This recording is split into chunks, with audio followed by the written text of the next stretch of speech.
Ce matin, je vais rejoindre Philippe et Christine sur leur bateau, un catamaran, un très beau Katana 55. Alors nous sommes à Anse-d'Arlay-le-Bourg. On s'est retrouvés ici, leur bateau est ici et Ikigai est de l'autre côté de la baie. Voilà, tout au fond là-bas. Voilà, on approche de La Vie est belle.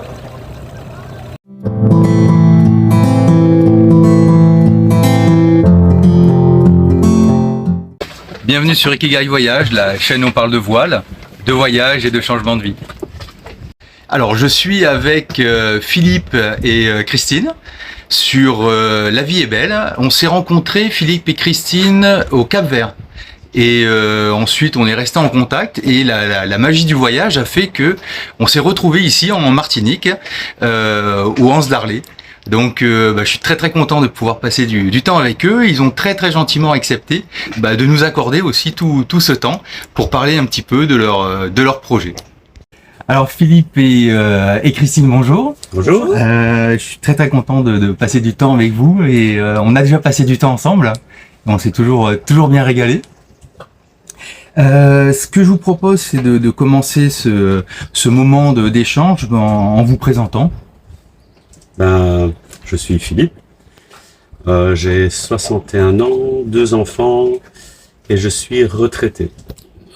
J'ai une formation d'imprimeur à la base, je suis retraité pour le meilleur. Oui, je suis Christine, j'ai 56 ans.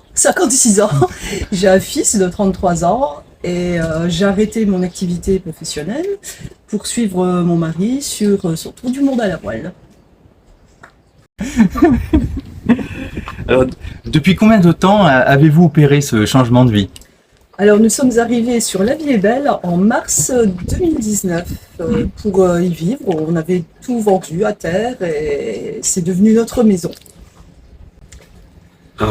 Moi ça fait longtemps que j'ai opéré le changement puisque c'est quelque chose que j'avais envie de faire, je sais pas moi, depuis à peu près 20 ans. Et donc j'ai toujours réfléchi à comment ce serait. Donc la difficulté c'est, est-ce que je le fais pendant mon activité professionnelle, auquel cas il faut que j'interrompe cette activité professionnelle, ou est-ce que j'attends ma retraite? Donc la chance que j'ai eue, c'est que j'ai commencé très jeune à travailler. Donc je savais que j'allais avoir une retraite assez jeune, et donc j'ai fait le pari d'attendre ma retraite pour opérer ce changement. Voilà. D'accord. Et la retraite, ça a été du coup autour de quel âge? Alors comme j'ai travaillé à 16 ans et demi, j'ai pris ma retraite à 57 ans. D'accord, oui, donc c'est... Carrément où je vivais et dans les fonctions que j'avais, je devais faire 40 annuités, ce qu'on appelle 40 annuités, plus mon service militaire. Ça, à l'époque, il y avait un service militaire, ça a fait le travail. D'accord, ok. Quels étaient vos métiers précédents ou quels sont vos métiers actuels? Alors donc, je suis retraité. Oui. Et mon métier précédent était autour de l'imprimerie, du graphisme, de la formation et j'ai commencé à composer avec du plomb à l'époque et après l'informatique s'est immiscée dans ces métiers-là et du coup aussi j'ai dérivé un peu dans l'informatique, je me suis intéressé à l'informatique, donc j'ai fait un peu de tout ça. Et c'était plutôt dans le secteur privé, plutôt dans le secteur public? Alors à l'époque, les imprimeries étaient intégrées dans le secteur public, dans les administrations. Et donc j'ai fait un concours, j'avais 21 ans. Et donc je suis rentré dans la fonction publique à 21 ans. Et puis depuis lors, tous ces métiers sont sortis de la fonction publique et ont été externalisés. Et la chance qu'on a dans ces fonctions publiques, c'est qu'on peut se former à d'autres métiers.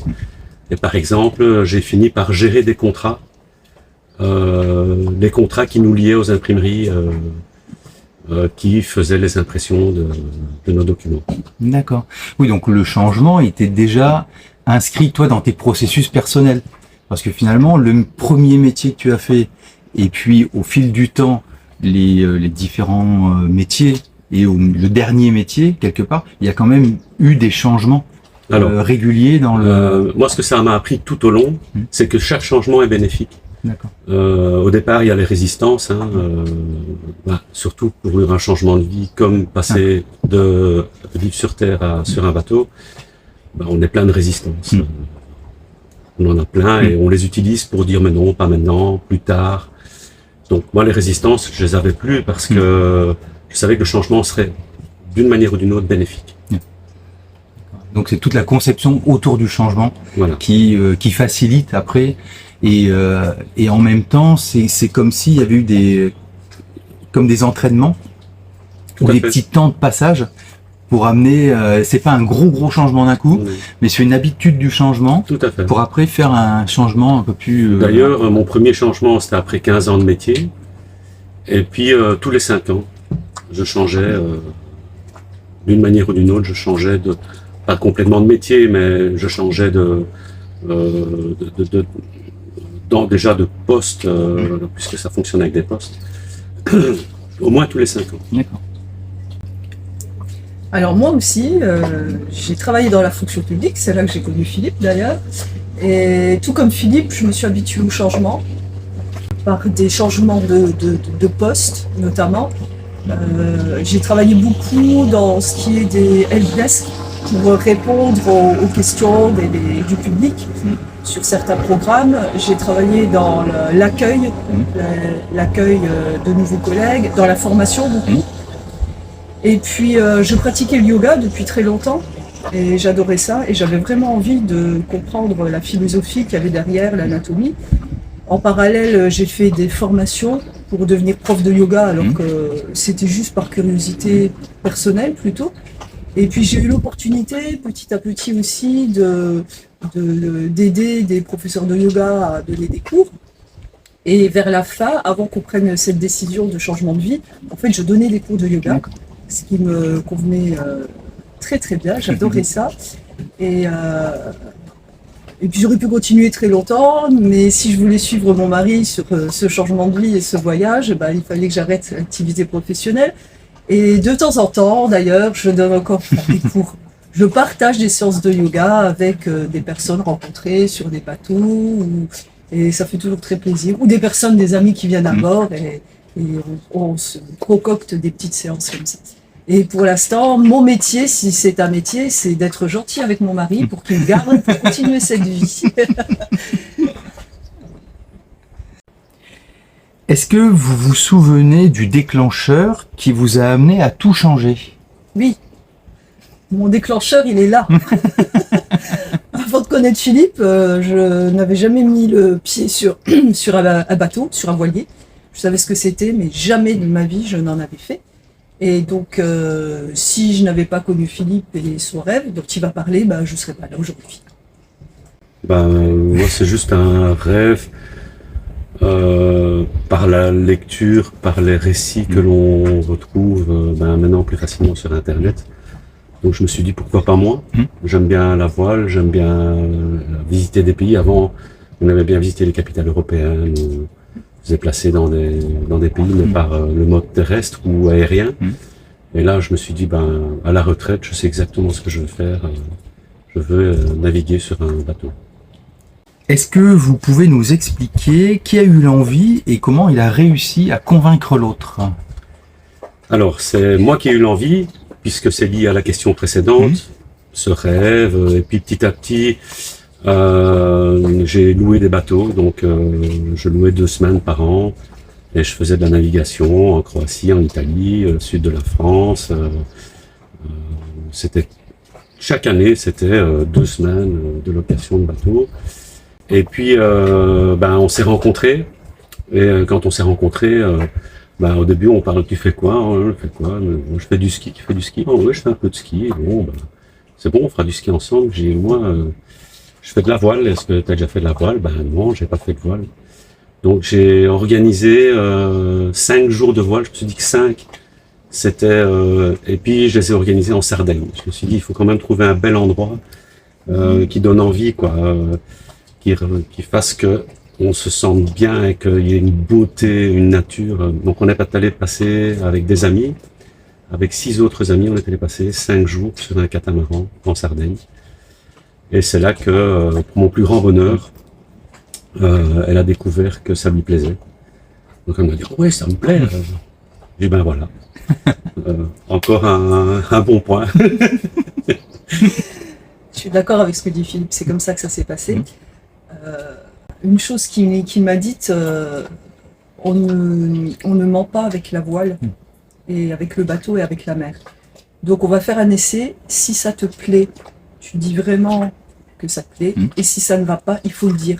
Si tu me dis que ça te plaît, alors que c'est pas vrai, et qu'on part sur un projet, tu vas mal le vivre, et moi aussi par la force des choses.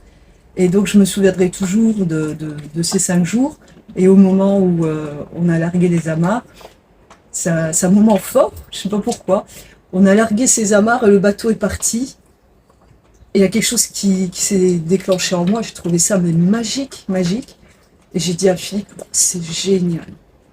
Et donc c'était vraiment le premier pas positif, et ensuite, comme on a souvent loué des bateaux, ça me plaisait de plus en plus.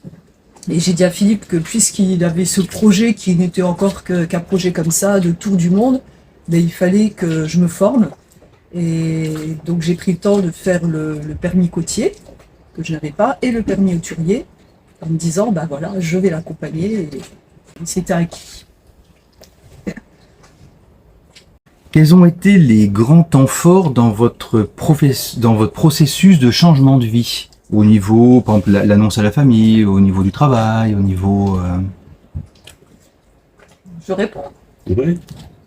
Bon, la décision prise, on en a parlé aux 3 enfants, qui étaient déjà adultes, donc qui ont bien compris que c'était chouette de partir pour une autre vie. Je n'ai qu'un frère, donc qui a aussi bien compris. À l'époque, ma maman vivait encore, mais c'était la dernière qui restait. Et en fait, elle comprenait aussi, elle disait que c'était une chance de partir comme ça. Et de toute façon, il était d'abord prévu de rentrer au moins une fois par an, notamment pour la voir elle. Et elle nous a quittés 2 mois après notre départ. Mais sinon, et puis bon, les amis étaient heureux pour nous. Et puis ils nous ont dit, oui, c'est ça aussi. C'est comme c'est un projet, c'est un rêve de longue date. Il disait, bon, on va venir vous voir, et sur 4 ans, j'avais un peu compté, mais j'ai plus les chiffres en tête, on a pas mal de personnes qui sont venues nous voir sur le bateau. Donc globalement, je pense que tout le monde a compris la démarche, et qu'on est même parfois un modèle et un moteur pour certains qui disent, ah, vous avez osé, et qui nous suivent, voilà, qui disent, vous nous faites rêver, quoi. C'est comme ça que je l'ai compris. Bah, les enfants nous ont carrément pas poussé, mais... Ils ont dit, ah oui, faites-le, il faut absolument que vous le fassiez. Et puis moi, ce qui me revient, c'est qu'on a fait une grosse fête juste avant de partir. On a vidé ce qu'on avait comme bouteille de vin dans notre vie sur Terre. Et donc ça, c'était vraiment chouette. Sur un plan plus personnel, comment chacun d'entre vous a réussi à rester motivé et impliqué tout le long du projet? Alors, comme c'est un projet on en parlera par après, je pense, pour rentrer dans les détails. C'est un projet qui a duré 5 ans avant la prise effective du bateau. Donc pendant ces 5 ans, nous on était déjà motivés par la fin de ma carrière. C'était une première motivation. Parce que quand on arrive vers la fin, moi j'attendais que ça. J'ai plein de collègues qui étaient debout sur les freins et ne voulaient absolument pas arrêter de travailler. Moi j'étais à l'opposé, je voulais absolument arrêter de travailler le plus vite possible pour commencer ce projet de tour du monde sur le bateau. Donc voilà, motivation totale de tous les instants, préparation de cette vie, mais facilement, sans se poser trop de questions. C'était quelque chose qui s'est déroulé comme un tapis. D'accord. Et quand tu dis préparation, qu'est-ce que tu aurais comme exemple de préparation à cette vie future? Nous, on s'est adressé à une société charter qui fait des contrats pour des propriétaires. On les avait approchés, je ne sais plus en quelle année, mais en tout cas 8 ans avant ma retraite. Ils proposaient des contrats de 5 ans à l'époque.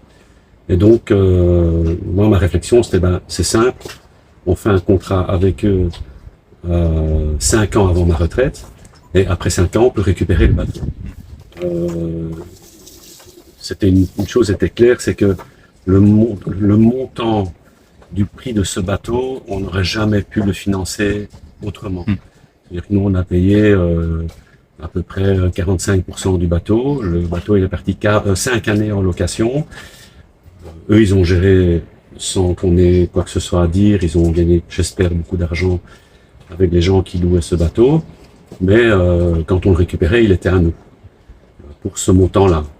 Le même bateau, on n'aurait jamais pu le payer. Donc ça, c'était déjà la genèse du projet, c'est d'avoir un bateau convenable, même si on savait qu'on allait avoir du travail de refit, des changements de matériaux, parce que dans une compagnie charter, les choses elles s'usent beaucoup plus vite que si on achète un bateau neuf soi-même. Donc on savait tout ça. C'est comme si on achète une voiture d'occasion et qu'on veut pas de griffes dessus. Nous on savait qu'il y aurait des griffes, entre guillemets. Et voilà, ça s'est passé sur 8 ans avant l'embarquement. D'accord. La motivation était présente chaque fois qu'on faisait de la voile. Comme l'explique Philippe, avec cette société de charter, on pouvait partir 2 semaines basse saison, 2 semaines haute saison, je ne vais pas rentrer dans les détails, sur un bateau équivalent. Et chaque fois qu'on le faisait, on embarquait en priorité nos enfants et si pas des amis. Et la motivation était là parce que il y avait ce rêve qu'au bout de 5 ans, ça devenait, en tout cas je vais dire notre vie ou ma vie. Et cette découverte d'île, de paradis sur Terre, cette sensation de liberté qu'on avait à chaque fois, ma motivation c'était de me dire dans 5 ans, dans 4 ans, dans 15 ans, dans 2 ans, ça deviendra notre quotidien. Et ce partage, ces découvertes, parce que le contrat qu'on avait nous a permis, bien avant de vivre sur le bateau, d'aller aux Seychelles, en Thaïlande, en Méditerranée, ici, voilà, toute la Caraïbe, les Bahamas. Donc on savait bien que le jour où ce serait notre bateau, on habiterait dessus et que ce serait le tour du monde, notre vie ressemblerait à ça, mais en moins concentré, puisqu'on avait tout le temps devant nous. Donc oui, la motivation a toujours été là. Et même si des fois, il faisait un peu gris chez nous et il faisait moche. Le problème des 2 semaines, c'est qu'il faut rentrer. Le problème des 2 semaines, c'était qu'il fallait rentrer pour mieux repartir. Donc la motivation ne nous a jamais quittés. Non. On va parler un petit peu plus de voile. Aviez-vous une expérience dans la voile? Alors moi, pas du tout. Pas du tout. Je savais ce qu'était un voilier, j'en avais déjà vu, j'en avais entendu parler. En plus, on n'allait pas avec mes parents, on n'allait pas en vacances au bord de la mer. Et je suis issue d'une région où il n'y a pas la mer. Donc non, pas du tout, pas du tout. Et comme je l'ai dit précédemment, avec le projet qu'on avait, je me suis formée aux 2 permis de voile. Et pas du tout. Et c'est venu par la suite, j'en parlerai. Et moi j'ai commencé vers, si j'ai plus l'âge précis, 23, 25. C'est un ami, je le remercierai jamais assez, qui faisait de la voile, dont ses parents faisaient de la voile. Moi j'avais jamais fait ça de ma vie. Et il m'a dit, ça vous dirait que je loue un bateau, vous allez entendre l'endroit, c'est à Ostende en Belgique. Une mer magnifique, quoi qu'il en soit.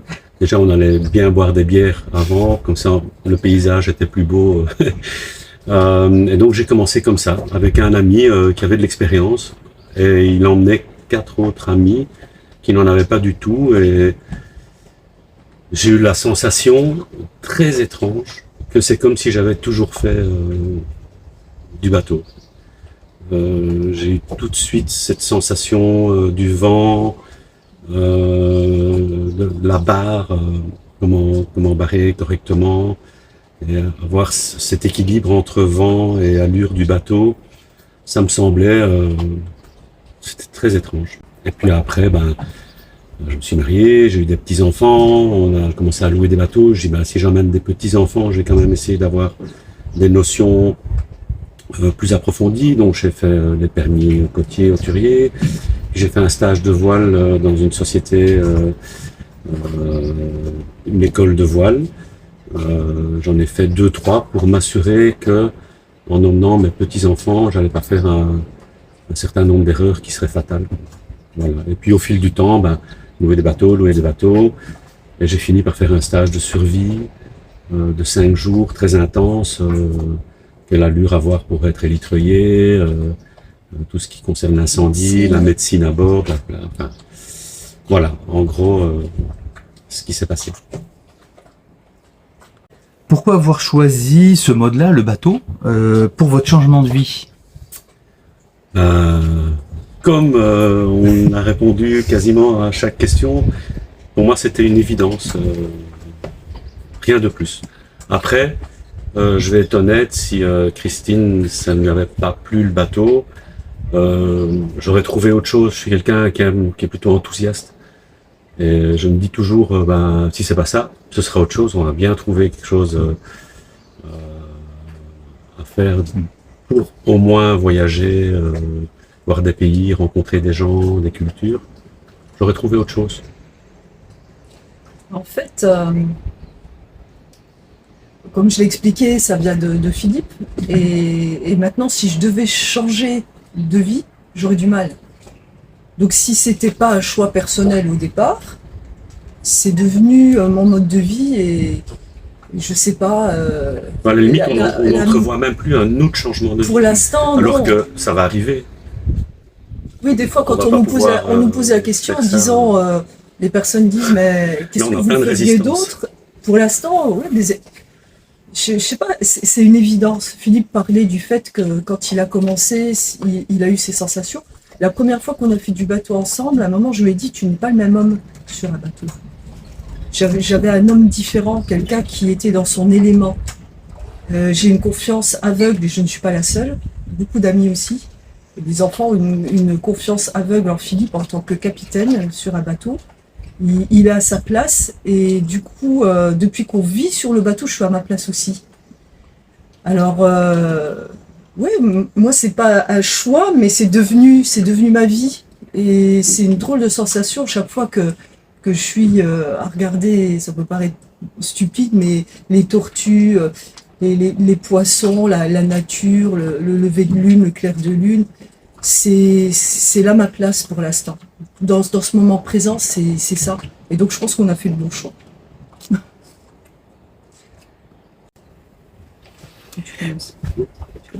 Comment vous êtes-vous préparé pour cette vie? Bon, moi j'y ai déjà répondu une grande partie à une question précédente, si ce n'est que en fait l'objectif c'était de préparer comme il faut notre cohésion tous les deux sur le bateau. Donc quand on louait quand on avait des bateaux pendant ces 2 semaines, on essayait de vérifier que on arrive tous les deux à manipuler tout ce qui est à manipuler. Et voilà, donc et puis toi, et en fait, on a organisé dans ce but, on a organisé. Oui, en fait, avant de vivre sur le bateau, après les permis, parce que c'est comme la voiture, avoir le permis, on ne sait pas rouler quand on a le permis. Et donc, chaque fois qu'on louait un bateau, j'aidais un peu Philippe, j'apprenais, c'était mon coach. Et puis, j'ai fait quelques stages aussi avec des écoles de voile, auxquelles Philippe participait aussi. Où les stages étaient pour lui, oui, on a toujours quelque chose à apprendre, mais principalement pour moi. Parce que c'est toujours plus facile quand même d'écouter ce que dit une tierce personne que ce que dit le mari. Et on en rit, mais oui, on est passé aussi par cette participation à des stages avec des formateurs professionnels, parce que le formateur, il explique, il dit, et tu fais ce qu'il te dit de faire. Et à 2 sur le bateau, parfois, c'est pas que je conteste, c'est que je pose des questions et que Philippe y répond. Pour lui, ce sont des évidences, pour moi, pas. Et alors petit à petit, et encore maintenant, il me coach, puisque c'est quand même lui le capitaine et c'est moi la moussaillonne. Si vous voulez bien, on va parler un petit peu plus de votre expérience de changement de vie. Quand vous regardez dans le rétroviseur, quelle est la première chose qui vous vient à l'esprit? À bas les résistances. Et puis tout changement est tellement bénéfique. Enfin, quand on le projette comme quelque chose de positif, si effectivement on ne le projette pas comme quelque chose de positif, ça peut mal se passer. Après, il y a les accidents, mais dans le rétroviseur, c'est que du bonheur, absolument. Quand je regarde dans le rétroviseur, en fait, je me dis, mais on a tendance à accumuler tellement de choses matérielles. C'est ce qui me vient, je me souviens du déménagement, en fait. On avait un appartement, même pas une maison, mais pour dire, je me souviens des cartons.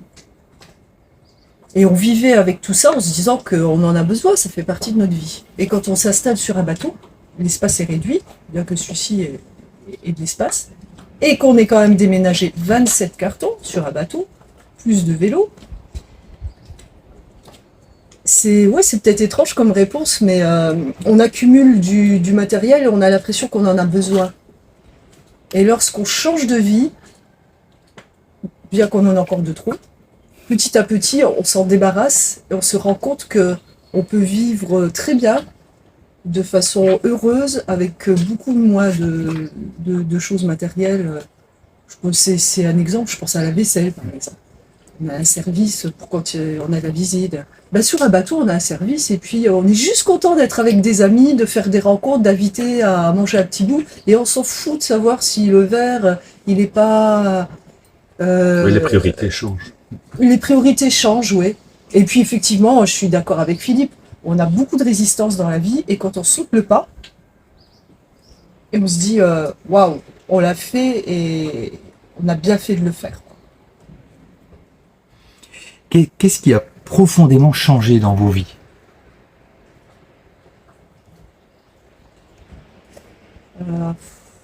Je dirais le lâcher prise en ce qui me concerne. C'est une école de vie où on apprend qu'on ne peut pas tout contrôler. Bon, déjà dans la vie, on ne peut pas tout contrôler. Souvent, l'exemple c'est qu'au départ, on s'était fait un programme. On va récupérer le bateau, et puis on va faire les Caraïbes, et puis à peu près à telle date on va faire ci, à peu près à telle date on va faire ça. Et tout à coup, le gado nous lâche. Le gado, c'est l'appareil pour remonter la chaîne.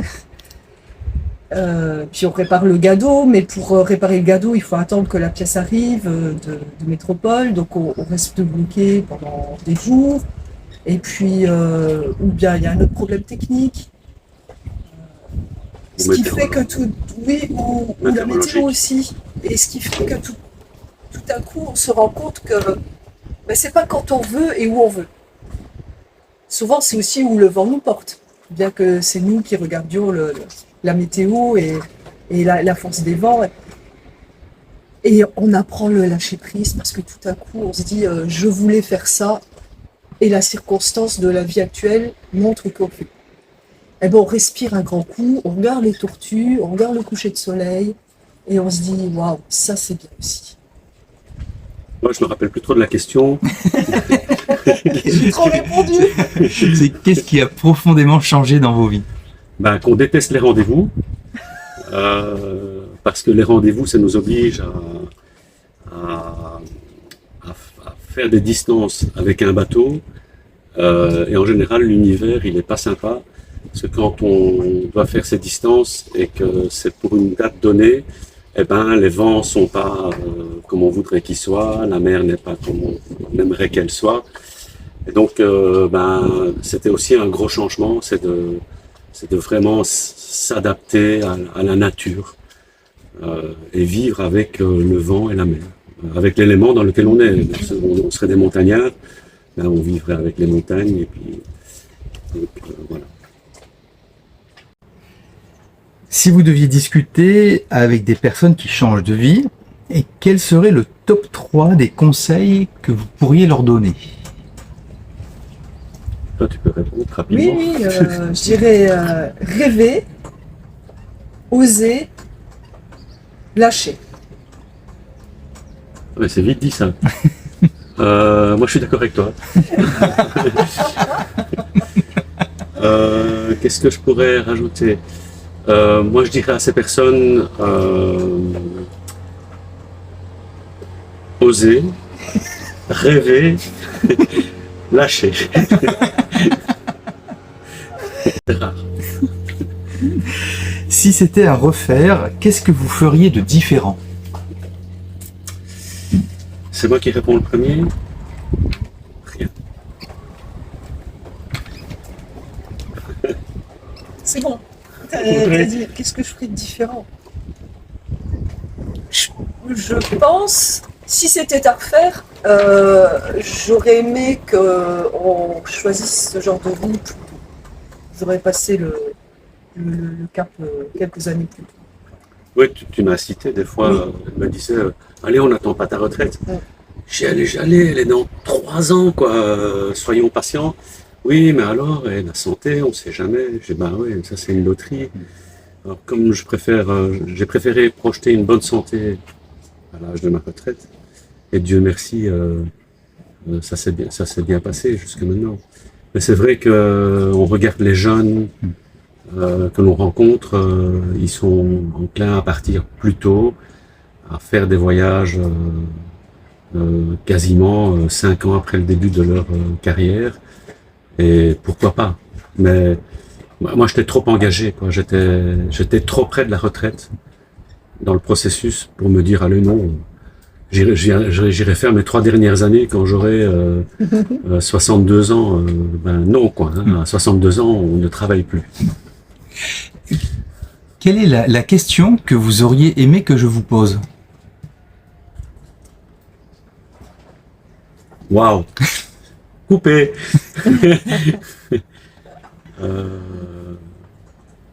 Si la vie est belle, réellement. Oui, la vie est réellement belle. Bah, déjà parce que moi je la vois de cette manière-là. Déjà voir le lever du jour, voir la lumière, je me dis quel bonheur, quelle chance j'ai. Et en plus quelle chance d'avoir un partenaire comme j'ai beaucoup de chance en fait. Donc la vie est belle. Moi, je pensais que tu nous aurais demandé pendant combien de temps envisagez-vous de continuer ce genre de vie. Et pour l'instant, on n'envisage pas de l'arrêter. Mais c'est la vie qui décidera. Donc là aussi, on lâche prise, en espérant qu'elle nous accorde encore Les articulations. longues années de voyage sur le bateau. Bah, écoutez, vraiment, je vous remercie d'avoir pris tout ce temps pour partager tous ces éléments vraiment précieux avec nous. Et on se retrouvera de toute façon sur l'eau. Oui, Le monde est petit sur l'eau. c'est vrai. Il y en a plus que de la terre, mais on se retrouve toujours. Et on se retrouve. C'est incroyable. Il y a une magie. Si cette vidéo vous a plu, si elle vous a intéressé, si elle a été utile pour vous, pensez à la liker, à vous abonner et à la partager. Et moi je vous dis à bientôt pour une prochaine vidéo.